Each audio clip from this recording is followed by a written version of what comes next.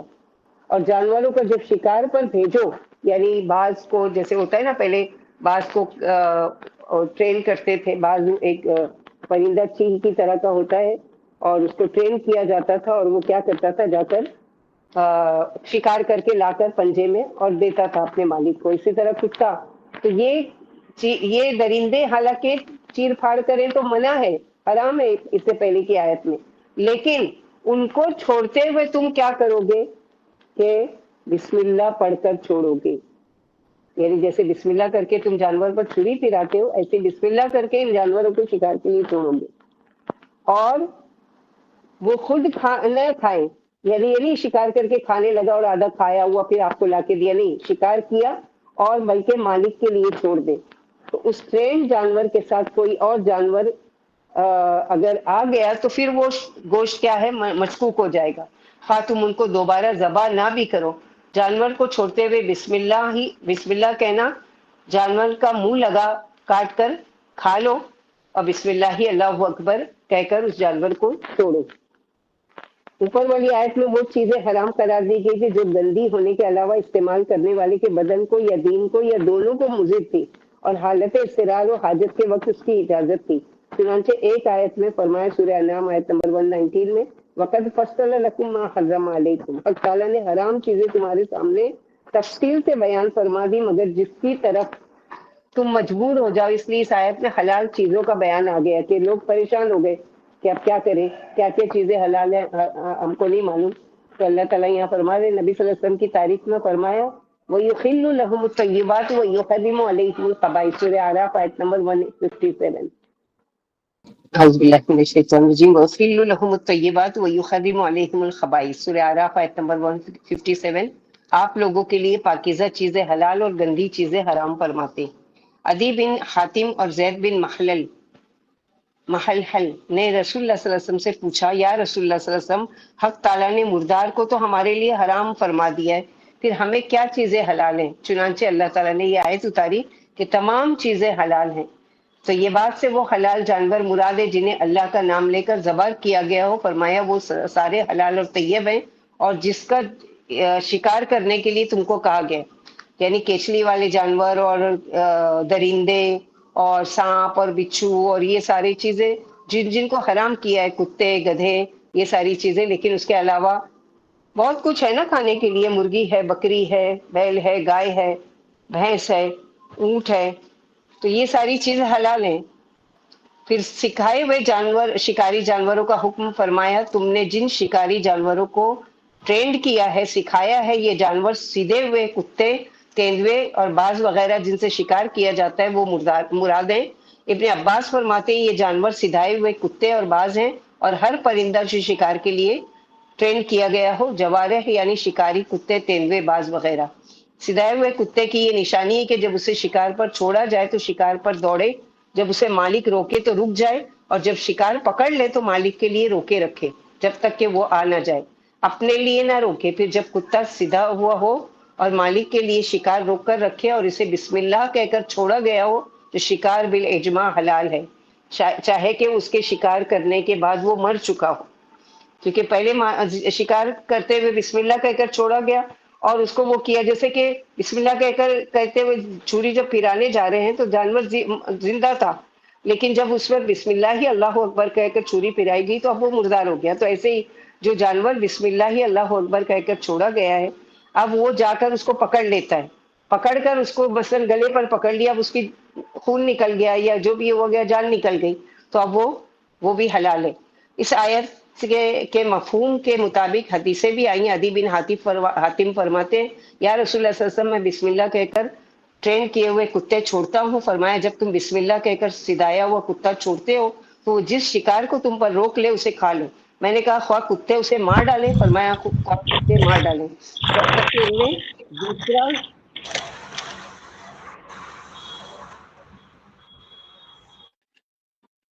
جب تک کہ ان میں دوسرا یعنی عدی بن حاتم جو کہتے ہیں تو وہ جس شکار کو تم پر روک لے اسے کھا لو. میں نے کہا خواہ کتے اسے مار ڈالے. فرمایا خواہ کتے مار ڈالے جب تک کہ ان میں دوسرا کتا شریک نہ ہو، کیونکہ دوسرے کتے کو بسم اللہ کہہ کر نہیں چھوڑا گیا ہے. دوسروں پر تو وہ پھر حلال نہیں ہوگا. میں نے پوچھا میں تیروں سے شکار کرتا ہوں اور وہ مر جاتا ہے. فرمایا جب وہ پھاڑ دے تو کھاؤ ورنہ موقوزہ میں داخل ہے، مت کھاؤ. یعنی پھر وہ منع چیزوں میں داخل ہے. کتے کو چھوڑتے وقت بسم اللہ پڑھ لو. اگر وہ تمہارے لیے شکار روک لے اور تم شکار زندہ پاؤ تو ذبح کر لو، اور اگر وہ مر چکا ہو لیکن کتے نے اس میں سے کھایا نہ ہو تو کھا لو، کیونکہ کتے کا سدانہ اس کی طہارت ہے. پھر اگر کتے نے کھا لیا ہو تو مت کھاؤ، کیونکہ ممکن ہے اس نے اپنے لیے شکار کیا ہو. کتے کا کھایا ہوا شکار عدی بن حاتم کی حدیث کی وجہ سے حرام ہے، اور باز وغیرہ کا کھایا ہوا شکار حرام نہیں ہے، کیونکہ کھانے ہی پر اس کی تعلیم موقوف ہے. ابن عباس فرماتے جب تم شکار پر پرندہ چھوڑو اور وہ پرندے کو مار ڈالے تو کھا لو، کیونکہ اگر تم ادب کے لیے کتے کو مارو گے تو وہ پھر دوبارہ نہیں کھائے گا، لیکن پرندے کا سیکھنا بغیر کھائے ناممکن ہے. کھانے پر اسے مارا نہیں جاتا، لہٰذا جب وہ شکار میں سے کھا لے اور اس کے پر وغیرہ لوچ ڈالے تو تم اسے کھا لو. اس کی دوسری دلیل وہ حدیث ہے جسے ابن ابی حاتم نے عدی بن حاتم سے روایت کی ہے کہ میں نے کہا یا رسول اللہ صلی اللہ علیہ وسلم ہم لوگ کتوں کو اور بازوں سے شکار کرتے ہیں اور ہمارے لیے ان میں سے کیا حلال ہے؟ فرمایا وہ شکاری جانور جن کو تم نے سدھایا ہو، اگر انہیں بسم اللہ کہہ کر شکار پر چھوڑا گیا ہو تو جو انہوں نے تمہارے لیے روک لیا اسے کھا لو. میں نے کہا اگر وہ مار ڈالے؟ فرمایا اگرچہ وہ مار ڈالے بشرط یہ کہ اس میں سے کچھ خود نہ کھائے. میں نے کہا یا رسول اللہ صلی اللہ علیہ وسلم اگر ہمارے کتوں کے ساتھ دوسرے کتے بھی ملے ہوئے ہوں؟ فرمایا پھر مت کھاؤ جب تک یقین سے تمہیں معلوم نہ ہو جائے کہ تمہارے کتے ہی نے شکار پکڑا ہے. میں نے کہا ہم تیروں سے شکار کرتے ہیں، کون سا شکار ہمارے لیے حلال ہے؟ فرمایا جس تیر کو بسم اللہ کہہ کر چھوڑا جائے اور وہ پھاڑ دے تو کھاؤ. وجہ دلالت یہ ہے کہ آپ نے کتوں کے شکار میں نہ کھانے کی قید لگائی، بازوں کے شکار میں نہیں ہے. اور شکار پر جانور چھوڑتے ہوئے وقت بسم اللہ پڑھو. پھر فرمائے جانور تمہارے لیے جو شکار روک لے اسے کھاؤ اور اس پر اللہ کا نام لو. یعنی جانور چھوڑتے وقت بسم اللہ پڑھ لو، جیسا کہ رسول اللہ صلی اللہ علیہ وسلم نے عدی بن حاتم سے فرمایا کہ جب تم بسم اللہ کر کے اپنے سدایا ہوا کتا چھوڑو تو وہ جو شکار تمہارے لیے روک لے اسے کھا لو. ابو صلبہ کہتے ہیں نبی صلی اللہ علیہ وسلم نے فرمایا جب تم کتا یا تیر چھوڑو تو بسم اللہ پڑھ لیا کرو. اسی طرح اسی لیے کھانا کھانے سے پہلے بھی بسم اللہ پڑھنے کا حکم ہے، کہ کھانے سے پہلے بسم اللہ پڑھنے کا حکم ہے. جیسا کہ روایت ہے نبی صلی اللہ علیہ وسلم نے عمر بن ابی سلمہ سے کہا بسم اللہ پڑھ کر سیدھے ہاتھ سے اپنے سامنے سے کھاؤ. صحابہ نے پوچھا یا رسول اللہ صلی اللہ علیہ وسلم نیو مسلم ہمارے پاس گوشت لاتے ہیں، ہمیں معلوم نہیں کہ ان پر بسم اللہ پڑھی گئی ہے یا نہیں. فرمایا بسم اللہ پڑھ کر کھا لو، یعنی نو مسلم. جابر والی مرفوع حدیث میں ہے اگر کوئی اپنے گھر میں داخل ہو اور داخل ہوتے وقت اور کھانا کھاتے وقت بسم اللہ پڑھ لے تو شیطان کہتا ہے آج نہ مجھے تمہارے یہاں آرام ملے گا اور نہ کھانا. اور اگر گھر میں داخل ہوتے ہوئے اور کھانا کھاتے وقت بسم اللہ نہ پڑھے تو شیطان کہتا ہے آج تمہارے یہاں مجھے آرام کرنے کی وہ بھی ملے گا اور کھانا بھی ملے گا. اور پیٹ نہ بھرنے کا سبب یعنی جس کھانے پر بسم اللہ نہیں کی جاتی اس پہ انسان کھاتا چلا جاتا ہے لیکن بعض دفعہ ایسا لگتا ہے کہ پیٹ ہی نہیں بھرا. ایک شخص نے نبی صلی اللہ علیہ وسلم سے پوچھا کہ ہم کھاتے تو ہیں لیکن ہمارا پیٹ ہی نہیں بھرتا. فرمایا شاید تم الگ الگ کھاتے ہو، مل کر کھایا کرو اور بسم اللہ پڑھ کر کھایا کرو، تمہارے کھانے میں برکت ہوگی. تو یہ ہم کو طریقہ سکھایا گیا کیونکہ ہم تو نہیں جاتے نا شکار کرنے یا یہ کرنے، تو ساتھ ساتھ ہم کو یہ طریقہ بھی سکھا دیا کہ ہر کھانے کی چیز جو بھی لقمہ تم منہ میں ڈالنے لگو تو اس سے پہلے کیا کرو تم اللہ کا نام لے لو، کیونکہ ان اللہ سریع الحساب، بے شک اللہ جلد حساب لینے والے. یعنی تم نے حلال کھایا حرام کھایا کیسا کیا وہ ساری چیزیں ان سب کا حساب اللہ تعالیٰ لیں گے.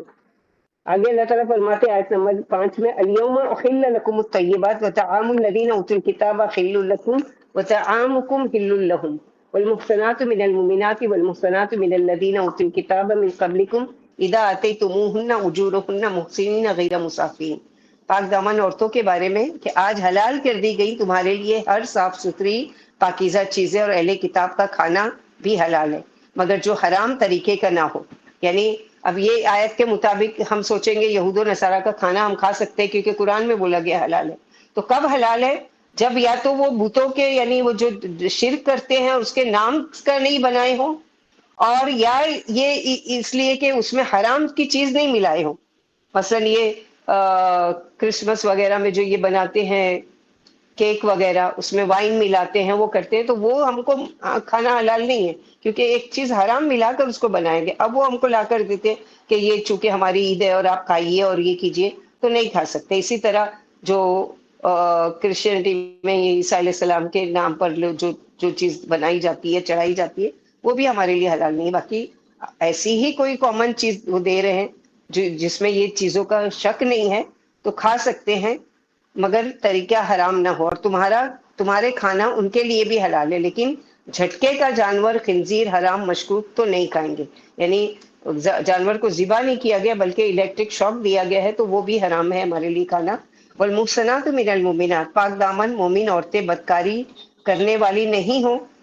اسی طرح اہل کتاب کی محفوظ پاک دامن عورتیں لیکن کسی بھی کرسچن عورت سے یعنی کریں یہ نہیں، کیونکہ عمر رضی اللہ عنہ نے شرط لگائی کہ مشرکہ نہ ہو. جب ان کے مہر ان کو دے دو، سب کے مہر ادا کرنا ہے. قید نکاح میں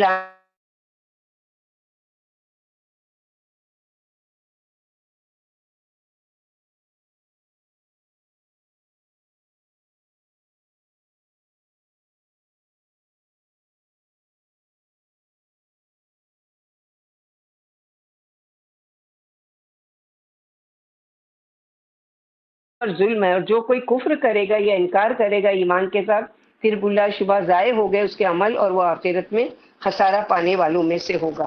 یعنی ایک کرسچن، جیسے قرآن میں کہا گیا کہ حلال ہے تمہارے لیے اہل کتاب، لیکن وہ اہل کتاب ہو، وہ یہ نہیں کہ اس کا عقیدہ شرکیہ ہو. اگر اس کا عقیدہ شرکیہ ہے تو وہ تمہارے لیے حلال نہیں ہے. پھر اللہ تعالیٰ فرماتے الیوم، گندی چیزوں کی حرمت اور پاکیزہ چیزوں کی حلت بیان کرنے کے بعد فرمایا کہ آج تمہارے لیے پاکیزہ چیزیں حلال کر دی گئی. پھر یہودیوں اور عیسائیوں کے ذبیحوں کو بیان فرمایا کہ ان کا ذبیحہ تمہارے لیے حلال ہے. کون سے ذبیحہ مراد ہے؟ کیونکہ ان کا بھی یہی عقیدہ ہے کہ غیر اللہ کے نام کا ذبیحہ حرام ہے، اور وہ ذبیحہ حرام ہے، اور وہ ذبیحوں پر اللہ کا نام لیتے ہیں. وہ اللہ کے بارے میں ایسے عقیدے رکھتے ہیں جن سے اللہ پاک و مبرہ ہے. اہل کتاب اپنے ذبیحوں اور قربانیوں پر اللہ کا نام عبادت کی نیت سے لیتے ہیں. اسی وجہ سے مشرکوں وغیرہ کا ذبیحہ حلال نہیں ہے، کیونکہ یہ اپنے ذبح کرنے والے جانوروں پر اور قربانیوں پر اللہ کا نام لے لیتے ہیں، اور گوشت کو ذبح کرنے ہی پر حلال نہیں سمجھتے، بلکہ مرے ہوئے جانور کو بھی کھا لیتے ہیں، بخلاف اہل کتاب کے کہ وہ ذبح کرنے ہی پر حلال سمجھتے ہیں اور اللہ کا نام لے کر ذبح کرتے ہیں. پھر فرمایا کہ تمہارا کھانا ان کے لیے حلال ہے، یعنی تمہارے لیے یہ بات حلال ہے کہ تم انہیں اپنے ذبیحے کھلاؤ. اس سے اس بات کی خبر نہیں دی گئی کہ ان کے مذہب میں تمہارا ذبیحہ حلال ہے. زیادہ سے زیادہ یہ خبر ہو سکتی ہے کہ انہیں بھی ان کی کتابوں میں حکم ہے کہ جن جانوروں کو اللہ کے نام پر ذبح کیا جائے وہ تمہارے لیے حلال ہے، خواہ ذبح کرنے والے وہ خود ہوں یا کوئی اور ہو. زیادہ ظاہر اور عیاں پہلی ہی بات ہے کہ تم اپنے ذبیحے انہیں کھلا سکتے ہو، جیسے ان کے ذبیحے تم کھا سکتے ہو، لیکن کون سے طریقے سے ذبیحہ؟ جو خالص اللہ کا نام لے کر کیا گیا، یعنی ان کی نیت ہو کہ ہماری.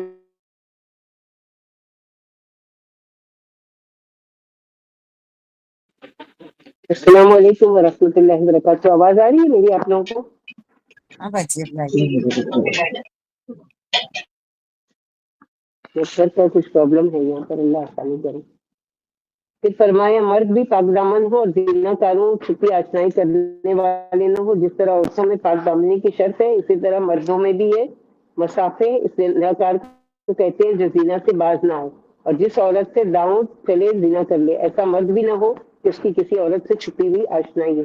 یعنی ہر طرح سے نکاح کو افضلیت قرار دیا گیا ہے، بشرطیے کہ یعنی نکاح میں لانے والے یعنی کسی سے مثلا نکاح کا ارادہ ہے، اب اس سے سالے ریلیشن شپ رکھنا اور اسے چھپی دوستی رکھنا، یہ ساری چیزیں حرام ہیں، کیونکہ زنا کا دروازہ کھولنے والی چیز ہے جو اللہ سبحانہ وتعالیٰ نے اس کو حرام کر دیا گیا ہے. آگے اللہ سبحانہ وتعالیٰ فرماتے ہیں یا ایھا الذین آمنوا، اے لوگوں جو ایمان لاؤ، اذا قمتم الی الصلاۃ فاغسلوا وجوہکم وایدیکم الی المرافق وامسحوا برؤوسکم وارجلکم الی الکعبین. اے لوگوں جو ایمان لائے ہو، جب تم نماز کے لیے کھڑے ہو تو اپنے چہروں کو اور ماں کوہنیوں کے ہاتھوں کو دھو لو. یہاں وضو کا طریقہ بتایا جا رہا ہے. اپنے سروں کا مسح کر لو. یعنی جب تمہارا وضو ٹوٹ گیا ہو اور تم نماز کے لیے جانے لگو، یا جب تم بیدار ہو کر نماز کے لیے جانے لگو تو وضو کر لو. یعنی سو کر اٹھے ہو تو وضو کر لو. یعنی پہلے وضو کرو پھر نماز پڑھو. بریدہ رضی اللہ عنہ فرماتے نبی کریم صلی اللہ علیہ وسلم ہر نماز کے لیے وضو کیا کرتے تھے. فتح مکہ کے دن آپ نے وضو کیا اور موضوع پر مسح کیا اور ایک وضو سے 5 نمازیں پڑھی. عمر رضی اللہ عنہ بولے یا رسول اللہ صلی اللہ علیہ وسلم آپ نے خلاف عادت آپ آج یہ کام کیا. فرمایا عمر میں نے جان بوجھ کر ایسا کیا. فضل بن مبشر فرماتے میں نے جابر بن عبداللہ کو دیکھا، انہوں نے ایک وضو سے 5 نمازیں پڑھی. تو جب پیشاب کرتے یا وضو ٹوٹ جاتا تو وضو کر کے اپنے وضو کے بچے ہوئے پانی سے موضوع پر مسح کر لیتے. میں نے پوچھا کیا تم اپنی رائے سے ایسا کرتے ہو؟ فرمایا نہیں، بلکہ میں نے نبی صلی اللہ علیہ وسلم کو ایسا کرتے ہوئے دیکھا ہے اور میں آپ کی طرح کرتا ہوں. لیکن وضو میں نیت شرط ہے. عمر رضی اللہ عنہ حدیث میں عمل نیتوں پر ہے. انما الاعمال بالنیات، ہر ایک کے لیے وہی ہے جس کی پھر نیت کی ہے. تو وضو کا طریقہ کیا ہے کہ جب ہم وضو کرنے کا ارادہ کریں تو اپنے دل میں نیت، مثلا کس وقت کے لیے میں ابھی عصر کی نماز ہے یا مغرب کی نماز میں پڑھنے جا رہی ہوں، اس کے لیے میں وضو کریں گی، میرے دل میں بات آ گئی، ٹھیک ہے. اب مجھے کچھ الگ سے وہ نہیں کرنا ہے یا بتانا نہیں ہے، بسم اللہ کہہ کر وضو شروع کر دینا ہے، بس یہی ہے.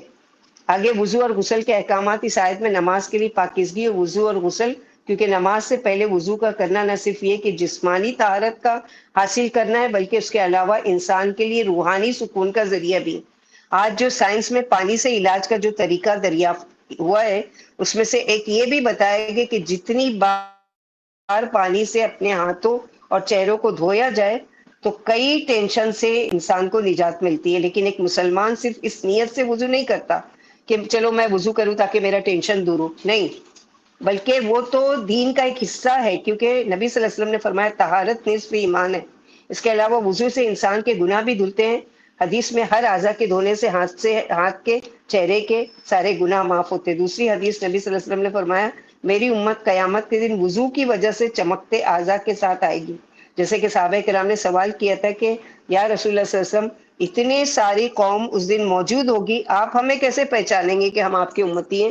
تو آپ صلی اللہ علیہ وسلم نے فرمایا تمہارے وضو کے اعضاء کی وجہ سے کہ وہ اس دن چمک رہے ہوں گے، اور یہ خاص اس امت کی علامت ہے. آپ صلی اللہ علیہ وسلم نے یہ بھی فرمایا جو جتنا چاہے اپنی وضو کی چمک کو بڑھا لے.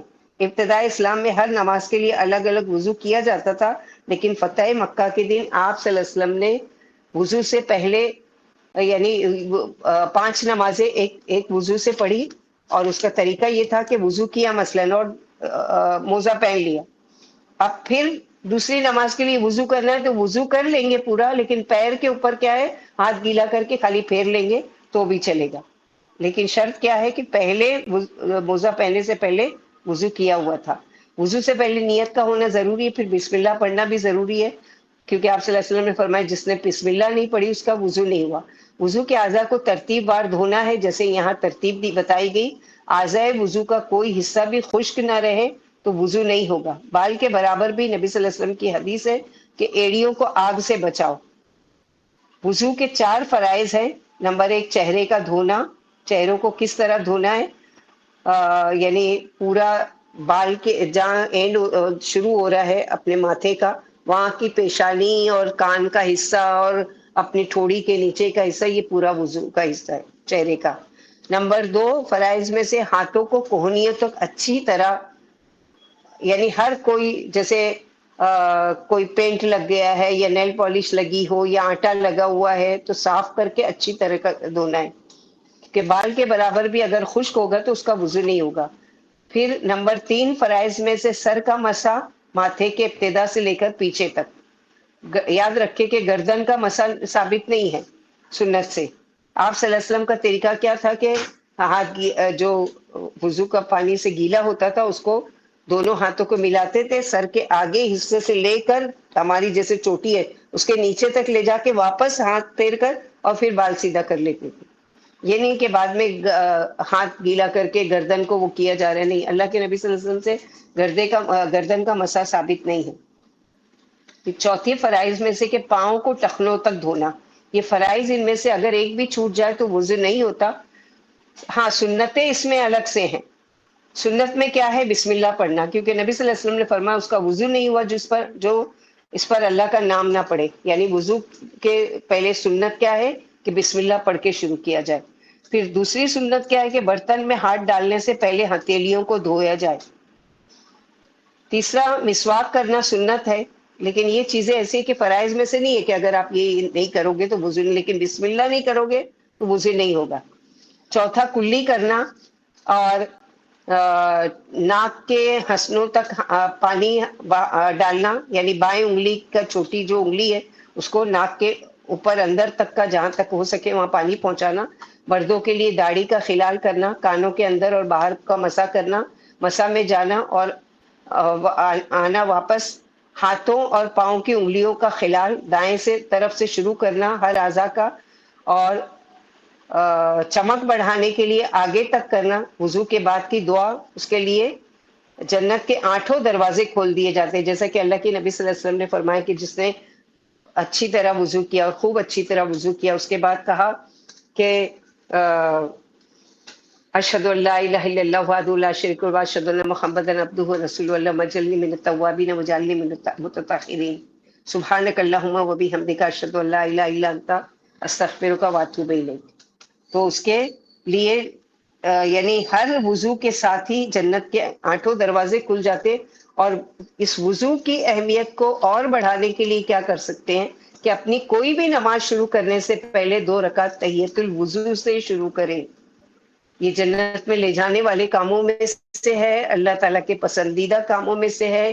اللہ کی طرف سے بلال رضی اللہ عنہ کو جو آنر دیا گیا ہے کہ معراج کے دن آپ سے پہلے قدموں کی آواز آپ نے سنی بلال رضی اللہ عنہ کی. آپ نے بلال رضی اللہ عنہ سے پوچھا کہ کون سا ایسا عمل کرتے ہو کہ میں نے اپنے سے پہلے تمہاری قدموں کی آواز جنت میں سنی. تو بلال رضی اللہ عنہ نے کہا کہ یا رسول اللہ میں کچھ زیادہ تو نہیں کرتا، بس یہ کہ جب بھی وضو کرتا ہوں تو 2 رکعت ہلکی پھلکی یا جو بھی اللہ تعالیٰ مجھے استطاعت دیتے ہیں اس کے مطابق میں تحیۃ الوضو پڑھ لیتا ہوں. تو ہم تو مسجد نہیں جاتے نا کہ ہر دفعہ تحیۃ المسجد پڑھیں، تو ہمارے لیے ہم جانماز پر جانے لگے ہیں، ہلکی پھلکی 2 رکعت سے شروع کرے. 2 رکعت تحیۃ الوضو، مثلا ظہر کی میں نے پڑھی 2 رکعت تحیۃ الوضو پڑھ لیے، 4 رکعت سنت پڑھ لیے، 4 رکعت فرض پڑھ لیے اور 2 رکعت سنت. جو ہم لوگوں نے اپنی طرف سے بنا لیا ہر نماز کے پیچھے 2 رکعت نفل، اس کو یہ آگے کر لے. وہ 2 نفل جو ہم نے ساتھ میں لگا دیے نا وہ مائنس ہو جائے گا، کیونکہ اس وہ اللہ کے نبی صلی اللہ علیہ وسلم سے ثابت نہیں ہے. آپ 100 پڑھ لیں اس کے علاوہ وہ چلے گا، 2 کر کے آپ 100 رکعت پڑھ لو، لیکن نماز کا حصہ بنا کر نہیں پڑھو، کیونکہ اللہ کے نبی صلی اللہ علیہ وسلم سے یہ چیز ثابت نہیں ہے. اسی 2 رکعت کو جو لاسٹ میں نفل ہے اس کو پہلے کر لو، تحیۃ الوضو میں کر لو. تو یہ ساری چیزیں وضو میں صحیح حدیثوں میں سے نبی کریم صلی اللہ علیہ وسلم سے ثابت ہے کہ جب آپ وضو کرتے تو کلی بھی کرتے اور ناک میں پانی بھی ڈالتے. ابن عباس نے وضو کیا، پانی کا ایک چلو لے کر کلی کی اور ناک میں بھی دیا، پھر پانی کا چلو لے کر دوسرا ہاتھ ملا کر منہ دھویا، پھر ایک چلو پانی لے کر سیدھا ہاتھ دھویا، پھر ایک چلو لے کر بایاں ہاتھ دھویا، پھر اس سر کا مسح کیا. اب ہمارے وہاں تو چلو کا سسٹم نہیں ہے، نل کھولے اور بہاتے رہتے ہیں، تو بیجا اسراف بھی نہیں کرنا ہے. پھر ایک چلو پانی لے کر سیدھے پاؤں پر چھڑکا یہاں تک کہ اسے دھویا، پھر ایک چلو پانی لے کر بایاں پاؤں دھویا، پھر فرمایا میں نے اسی طرح نبی صلی اللہ علیہ وسلم کو وضو کرتے ہوئے دیکھا ہے. پھر فرمایا ہاتھ کوہنیوں تک دھو، یعنی کوہنیوں سمیت، کیونکہ کوہنیوں کا دھونا سنت سے ثابت ہے. پھر فرمایا اپنے سروں کا مسح کرو. صحیحین میں عمرو بن یحییٰ مازنی کا بیان ہے کہ ایک شخص نے عبداللہ بن زید بن عاصم سے جو عمرو بن یحییٰ کے دادا اور صحابی تھے کہا کیا آپ مجھے دکھا سکتے تھے رسول اللہ صلی اللہ علیہ وسلم کس طرح وضو کیا کرتے تھے؟ بولے ہاں دیکھو. چنانچہ پانی منگایا اور ہاتھوں پر ڈال کر 2 بار ہاتھ دھوئے، پھر کلی کی اور ناک میں 3 دفعہ پانی دیا اور 3 دفعہ منہ دھویا، پھر دونوں ہاتھ ماں کونیوں کے 2 دفعہ دھوئے، پھر دونوں ہاتھوں سے سر کا مسح کیا، ہاتھوں کو پیچھے سے سامنے لائے اور سامنے سے پیچھے لے گئے. ابتدا سے سامنے سے کی اور پھر انہیں گدی تک لے گئے، پھر انہیں لوٹا کر اسی جگہ لے آئے جہاں سے ابتدا کی، پھر دونوں پاؤں دھوئے. پھر فرمایا ٹخنوں تک دھو. وضو میں پاؤں دھونے صحیح مرفوع حدیث سے ثابت ہے، البتہ موزہ پہنا ہو تو اس پر مسح کرنا سنت ہے. عمران بن عبان فرماتے میں نے عثمان رضی اللہ عنہ کو دیکھا، آپ نے وضو کیا، 3 دفعہ ہاتھوں پر پانی ڈال کر ہاتھ دھوئے، پھر کلی کی اور ناک میں پانی دیا اور پورا وضو کیا. پھر آپ صلی اللہ علیہ وسلم نے فرمایا، آپ صلی اللہ علیہ وسلم کو دیکھا کہ آپ نے میرے جیسا وضو کیا. پھر فرمایا جس نے میرے جیسا وضو کیا، پھر 2 رکعت نماز پڑھی اور دھیان نماز ہی میں رکھا تو اس کے سارے پہلے گناہ اللہ تعالیٰ معاف کر دیں گے۔ ابن عمر فرماتے ہیں ایک سفر میں رسول اللہ صلی اللہ علیہ وسلم ہم سے پیچھے رہ گئے، پھر آپ ہم سے ملے، اثر کا وقت ہو گیا تھا اور ہم اثر کی نماز کے لیے وضو کر رہے تھے۔ جب ہم پیروں کو کرنے لگے تو آپ صلی اللہ علیہ وسلم نے بلند آواز سے فرمایا پورا وضو کرو، ایڑیوں کے لیے آگ سے خرابی ہے، یعنی سوکھے پاؤں جہنم میں جائیں گے، یعنی دھو رہے ہو تو پورا اچھی طریقے سے دھو، صرف مسا کر کے نہیں چلے گا۔ ہاں جی، موزہ پہنے ہیں تو مسا کر سکتے ہو۔ عائشہ صدیقہ سے بھی یہی روایت ہے، عبداللہ بن حارث نے رسول اللہ صلی اللہ علیہ وسلم سے سنا، آپ فرما رہے تھے ایڑیوں اور تلووں کے لیے آگ سے خرابی ہے۔ عثمان والی رضی اللہ عنہ حدیث میں کہ رسول اللہ صلی اللہ علیہ وسلم نے انگلیوں میں خلال کیا، خلال مطلب انگلیوں سے پانی کو اچھی طریقے سے انگلیوں کے بیچ پہنچانا، ہاتھ کی اور پیر کی۔ لقیط بن صبرہ میں نے کہا یا رسول اللہ صلی اللہ علیہ وسلم مجھے وضو کے بارے میں خبر دیجیے، فرمایا اچھی طرح سے وضو کرو، انگلیوں میں خلال کرو اور ناک میں پانی چڑھانے میں مبالغہ کرو۔ ہاں اگر روزے سے ہو تو دوسری بات ہے۔ عمرو بن انبسہ فرماتے ہیں میں نے کہا یا رسول اللہ صلی اللہ علیہ وسلم مجھے وضو کے بارے میں خبر دیجیے، تم میں سے جو کوئی وضو کا ارادہ کرے تو کلی کرے، آپ نے فرمایا اور ناک میں پانی چڑھائے اور خوب چڑھائے، اس کے گناہ اس کے منہ سے اور نتنوں سے پانی کے ساتھ یقیناً گر جائیں گے۔ پھر اللہ کے حکم کے مطابق منہ دھوئے تو اس کے چہرے کے گناہ اس کی داڑھی کے گنانے سے پانی کے ساتھ یقیناً گر جائیں گے۔ پھر کوہنیوں سمیت ہاتھ دھوئے تو اس کے ہاتھوں کے گناہ انگلیوں کے پودوں سے پانی کے ساتھ یقیناً گر جائیں گے۔ پھر سر کا مسح کرے تو اس کے سر کے گناہ بالوں سے یقیناً جھڑ جائیں گے۔ پھر اللہ کے حکم کے مطابق پیر ٹخنوں تک دھوئے تو اس کے پیروں کے گناہ انگلیوں کے پودوں سے پانی کے ساتھ یقیناً گر جائیں گے۔ پھر اٹھ کر اللہ کے لیے لائق حمد و ثنا بیان کرے، پھر 2 رکعت نماز پڑھے تو گناہوں سے یقیناً ایسا پاک و صاف ہو جائے گا جیسے کہ آج ہی پیدا ہو۔ سنت مطہرہ سے موزوں پر مسح ثابت ہے، منسوخ نہیں ہے، چنانچہ رسول اللہ صلی اللہ علیہ وسلم سے اس آیت کے اترنے کے بعد بھی موضوع پر مسح کا ثبوت ہے۔ جریر بن عبداللہ بجلی فرماتے ہیں میں سورہ مائدہ اترنے کے بعد مسلمان ہوا، میں نے اسلام لانے کے بعد رسول اللہ صلی اللہ علیہ وسلم کو مسح کرتے ہوئے دیکھا۔ امام کہتے ہیں جریر نے پیشاب کیا، پھر وضو کیا اور موضوع پر مسح کیا۔ پوچھا گیا کیا مسح کر رہے ہو؟ فرمایا ہاں، میں نے رسول اللہ صلی اللہ علیہ وسلم کو دیکھا، آپ نے پیشاب کیا، پھر وضو کیا اور موضوع پر مسح کیا۔ وضو کے بعد کی دعا حدیث سے وضو کے بعد دعا کا ثبوت ہے اور اس کی تحقیق ہے کہ وضو کرنے والا پاک ہو کر اس آیت کریمہ کی فرما برداری کرنے والوں میں شامل ہو جائے۔ عقبہ بن عامر ہمارے دل میں اونٹوں کا چرانا تھا، آخر میری باری آئی، شام کو جب میں اونٹ واپس لایا تو رسول اللہ صلی اللہ علیہ وسلم کھڑے ہوئے واز فرما رہے تھے، میں نے آپ کے یہ الفاظ سنے اگر کوئی مسلمان اچھی طرح سے وضو کر کے 2 رکعت نماز حاضر دل سے پڑھ لے اس کے لیے یقیناً جنت واجب ہو جاتی ہے۔ میں نے کہا یہ کلمہ کس قدر پیارا ہے؟ کہنے والے نے کہا اس سے پہلے کا کلمہ اس سے بھی زیادہ پیارا تھا۔ میں نے دیکھا وہ عمر رضی اللہ تعالیٰ تھے، بولے معلوم ہوتا ہے کہ تم ابھی آئے ہو، اس سے پہلے آپ نے فرمایا تھا تم میں سے جو کوئی کامل وضو کر کے اشہد ان لا الہ الا اللہ وان محمد عبدہ ورسولہ کہے تو بلا شبہ اس کے لیے جنت کے 8 دروازے کھول دیے جاتے ہیں جس میں سے چاہے جنت میں چلا جائے۔ ایک حدیث مرفوع میں ہے تعالیٰ خیانت والا صدقہ اور بلا وضو کے نماز قبول نہیں فرماتے۔ ابو ملی حضلی کے والد فرماتے میں ایک گھر میں رسول اللہ صلی اللہ علیہ وسلم کے ساتھ تھا، میں نے آپ سے سنا آپ یہ فرما رہے تھے کہ حق تعالیٰ بے وضو کی نماز کو اور چوری کے صدقے کو قبول نہیں فرماتے۔ تو اس سے ہم لوگوں کو وضو کی اہمیت پتہ چلی کہ جس کا اچھا وضو نہیں ہے اس کی اچھی نماز نہیں ہوگی، اور جس کی اچھی نماز نہیں ہوگی وہ ان کے منہ پر دے ماری جائے گی۔ اور صحابہ کرام کو جب پتہ چلا کہ اللہ کے نبی صلی اللہ علیہ وسلم نے ایک تو یہ کہ تم وضو کے اعضاء کی وجہ سے پہچانے جاؤ گے، دوسرے چیز یہ بتائی گئی کہ جہاں تک تمہارے وضو کے پانی پہنچے گا وہاں تک تم کو سونے کے کنگن پہنائے جائیں گے، زیورات پہنائے جائیں گے۔ تو صحابہ کرام کو اتنا شوق جنت کا کہ پھر وہ بڑھا چڑھا کر وضو کیا کرتے، یعنی کوئی نہیں تو دھو رہے تو تھوڑا سا اس کے اوپر، ٹکنے دھو رہے تو تھوڑا سا اس کے اوپر، اس طرح سے وہ وضو کیا کرتے تھے۔ یعنی شوق اور یقین اور اللہ کے نبی صلی اللہ علیہ وسلم کی باتوں پر ان کا ایسا پکا ایمان تھا۔ تو یہاں پر اللہ سبحانہ وتعالیٰ وضو کا طریقہ بتا رہے ہیں، لیکن مکمل طریقہ جب ہم کو دیکھنا ہے سنت کے ساتھ تو وہ کہاں دیکھنا پڑے گا؟ اللہ کے نبی صلی اللہ علیہ وسلم کے طریقے میں۔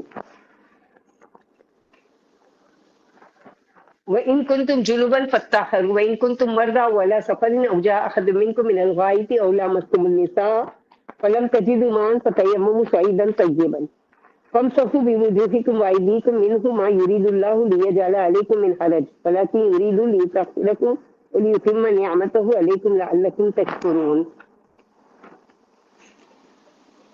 اور